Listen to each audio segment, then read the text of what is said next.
Cooper Kupp is officially coming home. We're going to be breaking down where the veteran receiver fits in Klint Kubiak's offense after signing a 3-year deal here on our Monday edition of Locked On Seahawks.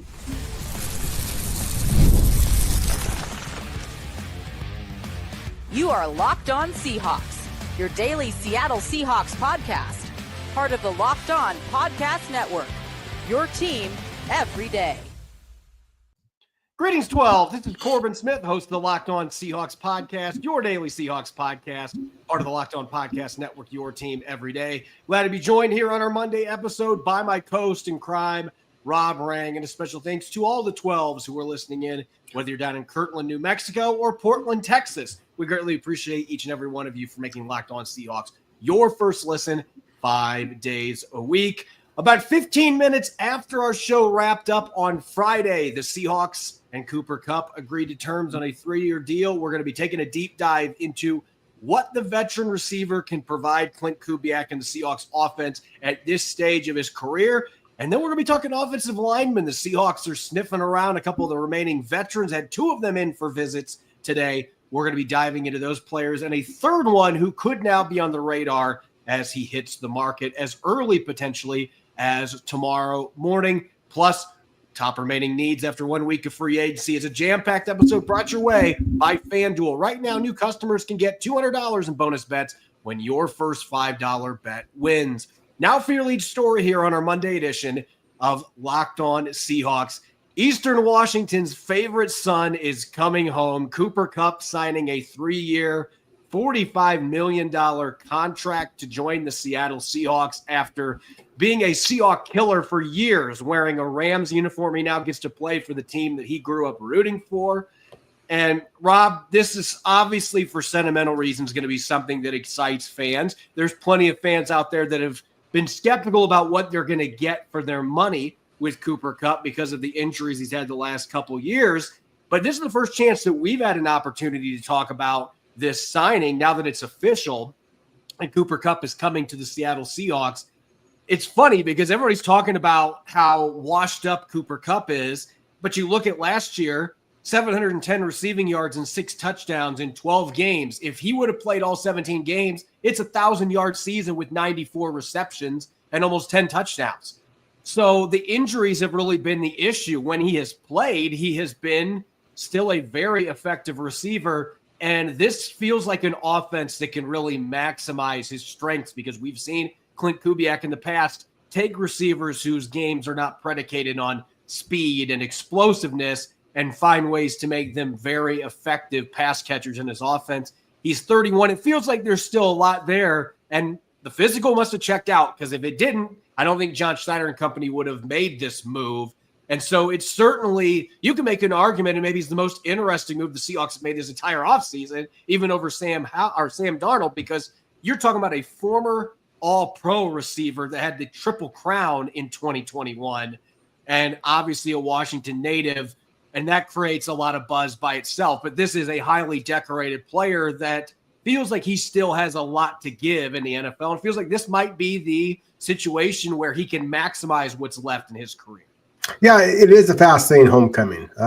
Cooper Kupp's success speaks for itself. I mean, anybody who remembers watching him at Eastern Washington, when he had great success against the University of Washington, against the University of Oregon, just erased any doubts that at least I had and a lot of NFL scouts had that he was going to be successful in the NFL. Of course, his success with the LA Rams. You mentioned the Triple Crown, where he led the NFL in receptions, receiving yards, and receiving touchdowns that year. 145 grabs for 1,687 yards and 16 touchdowns in 16 regular season games that year. And then, oh, by the way, put a bow on it by winning the Super Bowl, earning Super Bowl MVP. I mean, yeah, I just think that the Seahawks fans and the Seahawks themselves have got to kind of just be realistic with their expectations here. Cooper Kupp has been unable to match the success that he had in 2021 and the 3 seasons since that time.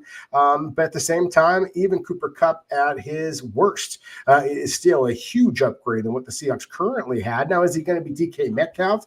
When you look at DK Metcalf 6 seasons with the Seahawks, he had 4 different times in which that he had at least 6 touchdowns. Corbin, there's only been 2 times that Cooper Kupp had more than 6 touchdowns over his illustrious career, and it's spanning 9 seasons in the NFL, 8 seasons in the NFL. So again, this is not a guy who I think is going to come in and make everybody forget about DK Metcalf or Tyler Lockett for that matter. But at the same time, when Cooper Kupp is healthy, and he has missed a lot of games over his NFL career, then he remains arguably the best route runner in the league. He has the incredible hands. Once he develops any kind of rapport with whoever is the quarterback, and that's the thing, is that he was very successful with Jared Goff at quarterback, obviously with Matthew Stafford at quarterback. Cooper Kupp is just one of those guys that can get open against his own shadow. And so he is a guy that definitely can help the Seahawks passing game. And at the same time, I also think that it's going to be interesting to see what the Seahawks choose to do with Jackson Smith-Njigba. Because both receivers, Kupp and Jackson Smith-Njigba, I believe are best suited for the slot position. Now, JSN is such a young player. I think that he does have the ability to slide over and play that flanker position.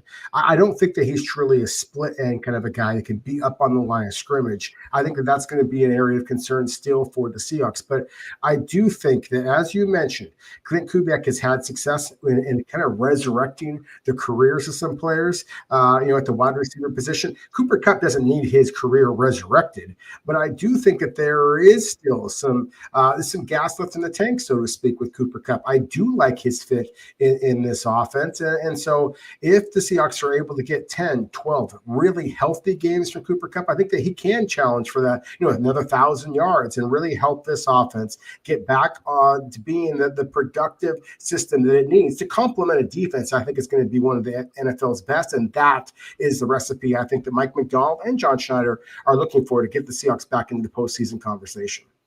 One thing that I've seen a lot of, even when the rumors started last week that the Seahawks may have interest in signing Cooper Kupp, I've seen a lot of people arguing that signing him doesn't make sense because of the redundancy with Jackson Smith-Njigba. And you mentioned that they both have had their productivity primarily in the slot. But I'm going to push back against that argument for a couple of reasons. First, in the limited amount of time we got to see Jackson Smith-Njigba play on the boundary last year, he made some really big plays. In fact, the Week 9 game against the Rams, guess who didn't play in that game? DK Metcalf. Now, he played over 90% of his snaps in that game in the slot still, but in the limited time he had on the outside, that day he had 180 receiving yards. Limited activity that he had on the outside, a good chunk of that production came with those limited snaps. He showed that he could win on the boundary, and he's got more downfield capabilities than Cooper Kupp ever has had. That has never been a part of Cooper Kupp's game, really. He has been that incredibly destructive possession receiver that just catches everything that's in his path. He gets open. He understands how to attack a defense. He understands the structures of coverages to find holes to get open. He's as smart of a receiver as you are ever going to find. And he gets his share of chunk plays because of that. He's had some success creating after the catch during his career. He's only 2 years removed from a year that he had almost 6 yards per catch after the reception. So he is capable of doing some things that'll catch you off guard a little bit with his athletic profile. He can create some after the catch, but he's not a downfield threat. Jackson Smith-Njigba has that kind of ability, whether down the seam, post, corner routes. We saw him do it last year, and Sam Darnold will let it rip just like Geno Smith did. So those downfield routes are going to be there. I just think that those two players, there's some similarities to their game, but I think they have a lot of differences as well, especially with them being at different stages of their career. And I think absolutely that Klint Kubiak can make those two work. And then when you add in Marquez Valdes-Scantling, who really is a completely different player than those two with his ability to win downfield, and Jake Bobo, who's kind of a combination of Cooper Kupp and a tight end. They've got some interesting pieces. The argument that I'm making is that there's very much still a role for both these guys. Signing Cooper Kupp is not suddenly going to make it, oh no, Jackson Smith-Njigba doesn't have value. You could argue it's the opposite because teams are going to focus on Cooper Kupp with his possession receiving skills. And then you got Marquez Valdes-Scantling. Jackson Smith-Njigba is going to maybe get more opportunities now because of how savvy Cooper Kupp is. And oh, by the way, he can pick his brain. I can't think of a better receiver to do that with than Cooper Kupp, who truly understands the game as well as any receiver in the league today. Yeah, no, I 100% agree with that. I think that Cooper Kupp is one of those guys that doesn't have the elite physical traits that scouts are looking for. At the same time, because of his savvy, because of the way that he is able to explode out of his breaks and really can read defenses, on the fly. And that is one of the things that has made him so successful. And I'll just say this too, Corbin. I mean, I've been very fortunate as a scout with the BC Lions to be able to go to multiple NFL training camps, and one of the ones I've gone to last 3 years now running has been the LA Rams. And just to see the way that Cooper Kupp handles himself, the way that he, deals with the fans, because again, when you are Super Bowl MVP, then you are going to get an awful lot of buzz. He is kind of the opposite of what you see with most wide receivers. Most wide receivers, it's just a position that kind of attracts some of the flashiest athletes and sometimes the flashiest personalities. He is as quiet and reserved and composed as you're ever going to see. And not that JSN is not that, but I do think that that there are a lot of young wide receivers who could learn a lot just by studying Cooper Kupp and the way he handles himself on and off the football field. So anytime you can add a player like that, a leader like that, I think is a good day for any NFL team. Putting a cherry on top on free agency for the Seahawks would revolve around getting an offensive line starter. Well, the Seahawks are trying to make that happen. Had two of them reportedly in for visits today. We're going to be taking a dive, looking at those two potential additions, and a third player who is now hovering on the radar that has a connection with Sam Darnold. We'll be breaking that all down coming up next here on our Monday edition of Locked On Seahawks. Ever check your bank account and wonder where did all the money go? Between dining out, online shopping, and entertainment, it's easy to lose track. That's where Monarch Money comes in, your personal CFO giving you full visibility and control over your finances. Monarch Money isn't just a budgeting app, it's a complete financial command center. You can track all your accounts, investments, and spending in one place, so you stop just managing your money and start building wealth. When I recently started using Monarch, I realized just how much I was spending on pizza delivery. Now I budget smarter and save more. Instead of juggling multiple apps, you can use Monarch to check your finances, track spending, and even plan long-term goals. Managing money with your partner is smoother than ever. You can track shared and personal accounts, set goals, and stay on the same page without the stress. Take control of your finances with Monarch Money by using the code LOCKEDINNFL at monarchmoney.com for 50% off your first year. That's monarchmoney.com, code LOCKEDINNFL for half off your first year. March Madness is here, and FanDuel is giving you the chance to get into the action like never before. Right now, new customers can get $200 in bonus bets when your first $5 bet wins. That's $200 extra bucks to use on everything from buzzer beaters to Cinderella stories and even who's cutting down the nets. I've got my eye on a few underdogs this year, namely the UC San Diego Tritons, the 12 seed. Look out. And FanDuel makes it easy to back them with spreads, totals, and game props. With tournament games happening almost every day and lasting all day long, there's always something exciting to bet on. The FanDuel app is simple to use, and when I win, I get paid instantly, no waiting around. So visit FanDuel.com and get in on the college hoops action all tournament long. Welcome back to the Monday edition of Locked On Seahawks. This is your host, Corbin Smith. He's Rob Rang. A special thanks to all the 12s who are listening in, and thank you, as always, for making Locked On Seahawks your first listen 5 days a week. We greatly appreciate it. We just dove into the Cooper Kupp signing. A lot of fans were really excited about that, but the most exciting signing could be coming in the form of a veteran guard. Rob, we know how much fans have been moaning about this for the last week and a half. Why can't we get a guard? Why didn't we get Will Fries? Where's the offensive line help? Well, the Seahawks reportedly had two players that were at the facility today who could have a chance to come in and immediately upgrade the Seahawks offensive line. Lucas Patrick, formerly of the Green Bay Packers and the New Orleans Saints. He played for Klint Kubiak and John Benton last year. And Tevin Jenkins, who we have probably talked about as much as Cooper Kupp on this show, which is saying a lot. He has been a hot target for the Seahawks since they missed out on Will Fries. Jenkins reportedly was there. My understanding is that the visit was later in the day, so that's why it was not on the visit transactions for the NFL. maybe going into tomorrow as well. Their hope is they can get him signed before he leaves. So we'll see what ends up happening. One of these two players, maybe both these guys could end up signing. But Rob, I want to start with Tevin Jenkins because he's the younger player. He's the former second-round pick. And if you turn on the tape this past season, everybody talks about how bad the Chicago Bears offensive line was.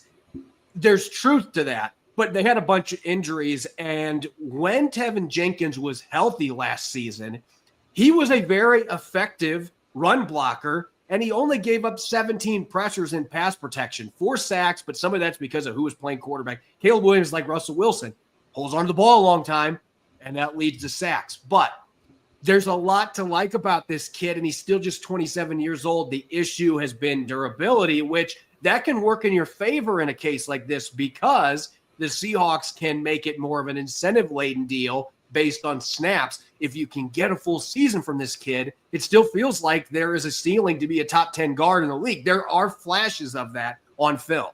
No, they certainly are. And there were flashes of it back at Oklahoma State as well. That's why he was the second-round pick, number 39 overall. Corbin, he was a guy that I grade as a first-round selection, and I know a lot of the offensive line gurus out there on the internet that I highly respect. Lance Zerline, NFL.com, Brandon Thorne, who does a lot of work with the Bleacher Report. They also grade him as a first-round player.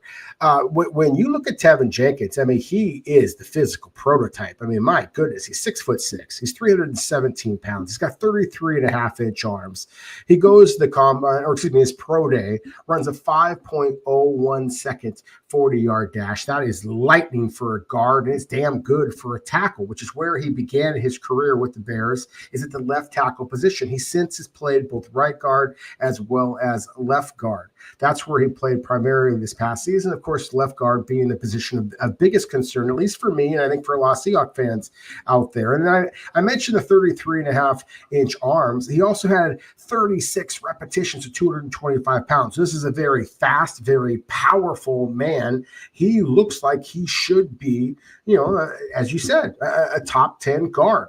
The problem, again, as you mentioned, has been durability. He has yet to get through an NFL season unscathed. And last year, he missed time with 5 different injuries. That's one of the biggest reasons why the Chicago Bears are not actively trying to bring him back, despite the fact that you see the flashes of a guy that really could be a very good player. He just hasn't proven reliable at this point. So, look, I give the Seahawks all the credit in the world. You want to bring in a guy that has this type of upside. You also want to be able to do some investigating on him. You want to be able to do the medical evaluation. I love the fact they brought in Lucas Patrick, who is kind of the exact opposite. He's a former undrafted free agent who's carved out a nice 9-year career in the NFL and actually played a little bit with the Chicago Bears, with Tevin Jenkins. They literally, if they pass each other in the hallways, they probably recognized each other.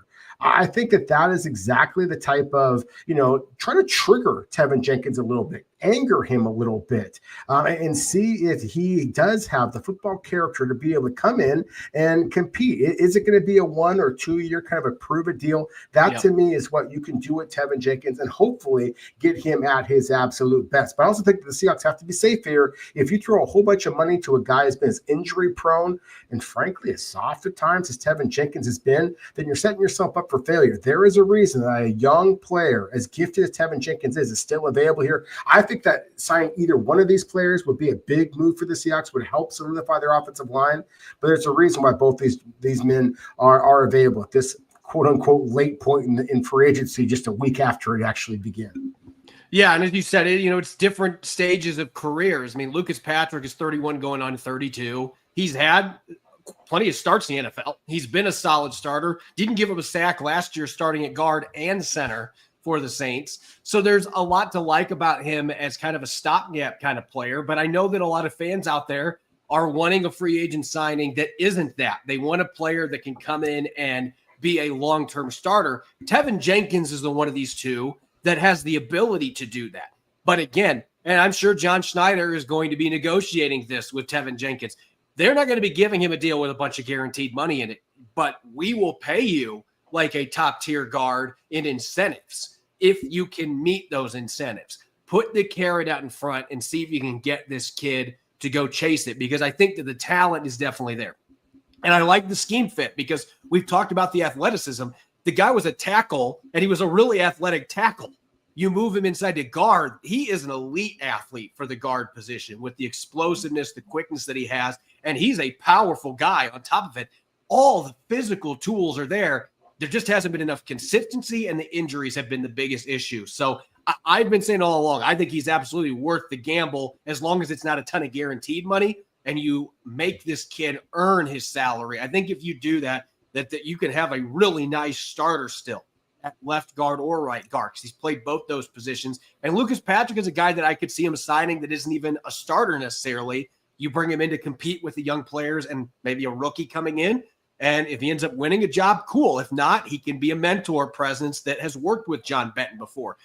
Let's shift now to the guy that is not officially, as we speak, a free agent, but we have read that he's going to be. And this has been a very divisive topic, I've noticed, on social media. Garrett Bradbury, the 6-year starting center for the Minnesota Vikings, is no longer going to be with the Minnesota Vikings. And the writing's been on the wall. They signed Ryan Kelly the first day of free agency. There's not a starting job anymore for Bradbury. They've tried to trade him. We know this time of year, if you're trying to trade a high-priced veteran, good luck. It's not going to happen. Nobody's going to trade you peanuts for a player because they know you're going to end up releasing them. That's what's going to happen. Garrett Bradbury is going to hit the market, and there's certainly some reasons why you can make an argument, Rob, that it is worth the Seahawks' time to at least look into seeing if this is a possibility. And the first thing that I'm going to throw out there, in 3 of his past 5 seasons, he has been a top 10 ranked zone run blocking center. And we know Klint Kubiak will run 70+% zone concepts. That is his bread and butter in this Shanahan style offense. And, oh, by the way, one of those seasons was with Klint Kubiak back in 2021 when he was the offensive coordinator for the Vikings. So these two have already worked together. The other reason is the chemistry dynamic with a new quarterback. Sam Darnold has a very close relationship with Garrett Bradbury from playing together all 18 games they were together last year. That is a crucial part of the line calls, having a quarterback center connection, understanding when the snap's going to get there. And so that by itself is enough reason. If Sam Darnold goes to John Schneider and says, I really would like to have Garrett Bradbury snapping to me, and if Klint Kubiak gives him a positive recommendation, then I think there's a good chance that it happens. But you and I both know that if this player didn't have a significant wart at 29 years old, Minnesota wouldn't have went out and got a different center. And there definitely are some areas of his game that are concerning.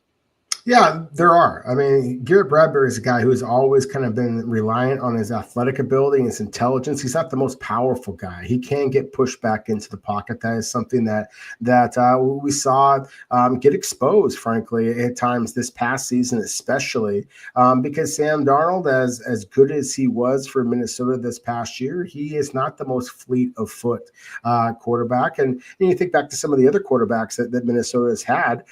Certainly with Kirk Cousins, same kind of a thing. I mean, these are not quarterbacks who can, are as elusive as, say, a Russell Wilson was for Seattle. So that, to me, is the biggest concern that you have here is that if Seattle is going to go after Garrett Bradbury, and frankly, I think that it would be a really nice signing for them because of all the reasons that you just pointed out. The familiarity with Sam Darnold, the familiarity with Klint Kubiak, the fit in, the wide zone system. I remember back to watching Garrett Bradbury back at North Carolina State, and he was one of the most athletic centers I'd ever seen. His agility, and he does have incredible bench press numbers. I think it was 30 plus that he posted back, during his pro day or at the combine. At the same time, he's got a little bit shorter arms, and so his bench press numbers are not quite as impressive as, say, Tevin Jenkins, again with arms that are a couple of inches longer. But at the same time, I do think that it's a clean fit. You're talking about a young player. All of the different intangibles that Garrett Bradbury possessed. I mean, frankly, when we were having this conversation before, Corbin, where the Seahawks had missed out on their opportunity for Will Fries or Tater Tot or whoever else we want to talk about at the guard position that Seattle was unable to lure to the Seahawks, this was the type of player that I was kind of thinking that maybe he will shake loose with some of the other teams out there now having to basically cut cut some costs, and so I do think that Bradbury would make an awful lot of sense until he actually is a member of the Seahawks. And we're kind of putting the cart ahead of the horse a little bit here, because I do think that there's some candidates in this draft class that would make some sense. And I also really like what the Seahawks have in their young centers, Oluwatimi, of course, as well as Jalen Sandell, who, again, I think is a better fit in this zone blocking system that the Seahawks are bringing in. I don't think that center is quite as big of a concern as guard is, but at the same time, if you can get a player with Garrett Bradbury's experience and athletic ability and the intangibles, then I do think that it makes an awful lot of sense for Seattle to explore that. The pass protection is the thing that would concern me the most. He led all centers last year with 37 pressures allowed. He got thrown around like a rag doll way too many times, and that has progressively gotten worse throughout his career. He's never been a strong pass protector. That's never been a strength in his game. His athleticism and zone blocking in the run game, that remains a strength. He finished 7th last year in Pro Football Focus grading, and we turn on the tape, you can see it. You can still see that extremely athletic center that can get out and move and get out and run and block people. But the pass protection stuff, that is a concern. That being said, as I mentioned, if Sam Darnold is knocking on the door saying, hey, I would like it if we bring Garrett Bradbury in, and then Klint Kubiak endorses it because he coached him. If you've got both those guys saying that they want him and you're John Schneider, as long as the price is okay, I think you got to do it. He's still only 29 years old. But to me, that's the X factor here. If they're not pushing for it, I think you've got some centers you're intrigued by already on your roster. And as you said, the draft, I don't know if they go that route. There might be another team that does. I just think he would be maybe he's an upgrade. I just don't see him being like, oh, we now have a top 10 or top 15 center. I don't think he is that at this point. When we come back, we've seen a week of free agency. The Seahawks have made a number of signings. Which needs still stand out as their most significant ones as we zoom forward towards the 2025 NFL Draft? We'll get to that up next here on our Monday edition of Locked On Seahawks. The NCAA tournament is here, and so is the bracket breakdown. Locked On Podcast Network and Amazon Fire TV channels are teaming up to deliver NCAA tournament coverage like never before. Watch studio shows featuring former players and Locked On's local experts as they guide you through every upset, buzzer beater, and bracket matchup. Stream it all for free on Amazon Fire TV channel. Search Bracket Breakdown to see it all for free. It's your team every day.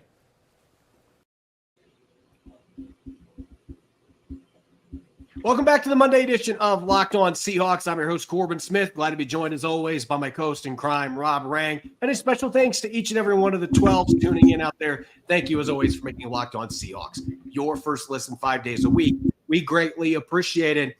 Believe it or not, we're only a week into free agency, really a week since tampering, so it's really technically been less than a week. But it might feel like we're 6 weeks into it because most of the prime free agents, they're already gone. The field has been picked down significantly. There's still a handful of good players that are out there. There's plenty of aging veterans that are still looking to latch on with teams. But the cream of the crop, it's gone for the most part. And that's normally how NFL free agency works. The Seahawks have made a number of signings. They've lost a couple of players. Rob, let's discuss where the state of the roster is at right now in terms of the biggest needs for this roster now that we've had this first week of free agency, tampering period, etc. Looking at Seattle's roster, what do you still see as the biggest need where we stand right now in the middle of free agency and with the draft just a little over a month away? Well, Corbin, we just kind of talked about it over the first two segments. I really think that left guard and split end, specifically the wide receiver position. I do believe that Jackson Smith-Njigba can play that flanker role. That's a guy that is off the line of scrimmage and is normally on the same side as the tight end. So with the defense has to adjust to that, and that's going to create some space. I think that's JSN's best attribute is his ability to kind of create after the catch once he gets the ball in his hands. But I don't think that he has the bulk to be a dominant blocker the way that DK Metcalf was, and I don't believe that he has a straight line speed to go over the top. MVS, Marquez Valdez-Scantling, of course, who Seattle brought in, I think is currently going to line up as your starter at that split end position. But I think that Seattle needs somebody who, is a little bit more reliable. So I think that along with left guard, who I think is fairly obvious, that the other starting job that should be available, or should be up for grabs at this point is split end. And then I think that you can make an argument for depth at center, tight end, defensive line is something I expect Seattle to take advantage of this incredible draft class. Cornerback depth, inside linebacker depth. But again, the two starting positions that are, leaving you a little bit gray-haired here, at least for me, would be left guard and split end. Yeah, you and I are in agreement with the first one, and I think pretty much anybody that hasn't been living under a rock, that's where the Seahawks are at right now. The guard position, missing out on Will Fries, Laken Tomlinson leaves. Obviously, we projected that was probably going to happen. I didn't think he was going to sign that quickly, but good for Laken Tomlinson going to Houston. But this is a team that needs a veteran presence. And as we just talked about, they do have Tevin Jenkins and Lucas Patrick in town today. So they are trying to find a veteran, a quality veteran they can bring in, whether it's somebody who is more of a stopgap like Patrick or a player that still could be a long-term starter in Tevin Jenkins. They're looking at their options. They're keeping their options open. I still think that is the biggest need on their roster. And if they get Tevin Jenkins and maybe to a lesser extent Lucas Patrick, but if they get one of these two guys, I would say that it puts a cherry on top of their free agency. I don't expect any other significant moves at this point. They'll sign a few more players, but if you think from a draft perspective, I wrote an article on my new site, Emerald City Spectrum, yesterday discussing this. I think that you can make an argument the Seahawks would be sitting pretty going into the draft if they are able to get preferably Tevin Jenkins here, because what it gives John Schneider, Rob, it gives him the ability to truly pick best player available. You don't have to get backed into a corner like they did with LJ Collier, where they felt like we have to pick an edge right now because we have major issues in that position. You could have that same situation at guard if you don't bring in somebody that is an upgrade that has some upside in free agency, like a Tevin Jenkins. But they've covered their receiver situation, at least temporarily for short term. They went out and they got a quarterback that they believe in. They could still be a long-term guy. They added to their defensive line with Demarcus Lawrence. I mean, they have put themselves in a position where John Schneider can look at his scouting staff and everybody in the draft room and say, all right, whoever our number one player is on the board, that's who we're going with. And that is the ideal situation that you want to be in, because everybody wants to say we're drafting best player available, but there are times needs are going to jump to the forefront.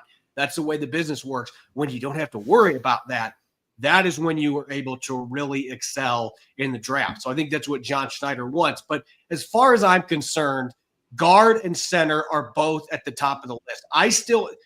I have some reservations about Oluwatimi playing in this scheme. I think if they were using Ryan Grubb's scheme from last year that had more gap concepts in it, I would feel more comfortable with him as the starter. But he does not have anywhere close to the athletic profile that a Garrett Bradbury has or even a Jalen Sundell. Jalen Sundell scored a 9.33 relative athletic score, which is really good. Garrett Bradbury scored a 9.96, like one of the best scores ever by a center. So Oluwatimi is not near the same class of athlete. It doesn't mean that he can't play in this system, but it does lead me to have some reservations. Jalen Sundell's got the athleticism. I just don't know if he is polished enough to play center against NFL teams at this point. So those are still the two positions that I look at and feel like in the draft, especially, you can find someone in the first few rounds that may have starter qualities. And now you have the flexibility to be able to do that without having to force the issue, so to speak.